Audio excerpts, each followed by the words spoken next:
Finally, let's talk a little bit about some specific cases of this confounding and covariance among factors, which you can also experience sometimes, right? And let me first start with this example that you already seen. If you look at the factors that I have, the factors that vary, the independent variables, right? So the three factors I have here, you can see that they are not confounded. You can make it as an exercise to make the coded variables and then compute the product of coded variables, and then you will find out that there is no confounding among these factors, right? I also have two additional factors which are fixed in this case, right? But what if, let's say, I cannot actually execute all these runs using the same operator? What if, for example, my operator gets sick after half of the runs? So in this case, I will ask another operator to do that. So now I have two operators, right? And on one hand, it's not a problem, so it doesn't matter how many operators you have, you can say. But on the other hand, operators can have different skills. And this can influence the result of experiment, potentially again, right? So if you look at this particular case, you can clearly see that you have two confounded factors again. The operator is confounded with temperature. You don't even need any coded variables to see that. You can clearly see that when we use operator John Snow, then we run all the experiments at 100 degrees, and then we have Daenerys Targaryen for 200 degrees, and apparently there is a confounding in this case, right? So we will probably see an effect of the temperature, but we will not be sure, is it effect of the temperature, or maybe Daenerys just works a little bit better than Jon, and that's why we see this as an effect. This situation when you have confounding, not between factors that you want to optimize, but between one factor is what you want to optimize, and the other factor, it's a kind of external factors, it's a kind of circumstances. So this situation we will call a block, or blocking factor in this case, right? How to handle this situation, we will discuss actually in the block number 2, but just to be aware that sometimes you may also have what is called blocks, where one of the factors that you want to optimize is confounded with one of the external factors. Okay. So, and identifying blocks and incorporating them into design, meaning handling these blocks correctly, is also an important requirement. So now we can adjust our plan a little bit. And now we also know that we need to identify all potential factors and then make a design so it takes into account possible blocks, and it also takes into account confounding between or among the factors that we want to optimize. What else can go wrong?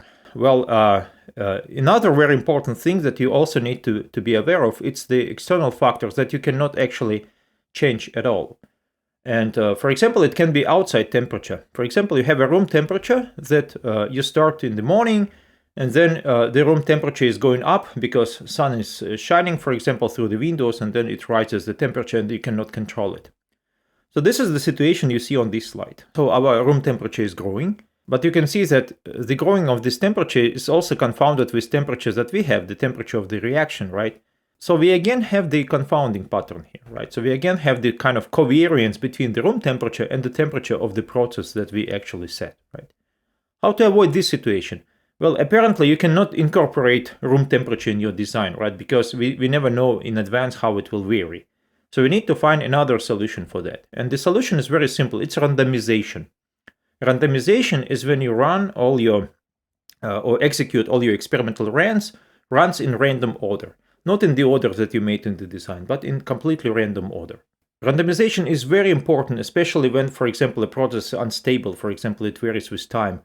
And also it's very important to reduce all the confoundings with external factors or with uncontrollable factors, like an example that I showed you before.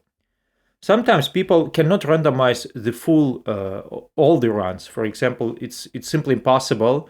In this case, restricted randomization can be also a choice, where you split your runs into blocks and then you randomize within each block. Again, we will talk about all details in block number 2. Okay. And that leads us to an additional requirement for our experimental plan. So randomize all runs. So first of all, you need to identify all potential factors. Then you need to find out how to combine these factors together. That's what we are going to talk about in the next block. But you should be aware that when you do that, when you find this combination of your factors, you should first of all identify possible blocks and incorporate them into your design, and also make sure that you don't have any confounding among your factors and interactions, right? And then finally, when you have this design table, you need to randomize all runs and then simply run them in random order, execute them in random order, okay? And then sometimes this randomization is a tricky thing. Sometimes people do not understand fully what to actually randomize. Let me show you an example. So in this case, you can see that I have only 2 factors. I have only 4 runs, and then you can see that I already have random order. So I have a vector with random values here between 1 and 4, and apparently these runs will be executed in random order, right? However, 4 runs is not enough to estimate, to have a solid estimate of the influence of 2 factors. So if you want to make a better power of this estimation, to better power of statistical test, you need a little bit more degrees of freedom. So it means that you need, for example, double run for every combination, right? So what can be a solution for that? Well, solution is simple. You simply double every combination. So you need to run twice this combination, you need to run twice this combination, this combination, this combination, and so on. In future, we will call these combinations as trial. So we have trial and run.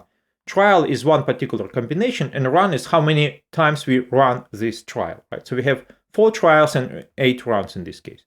And it's very tempting to, for example, to run this consequently. So first, you still use this randomization that you have here, but you don't randomize the runs themselves. So you have repeated runs, right?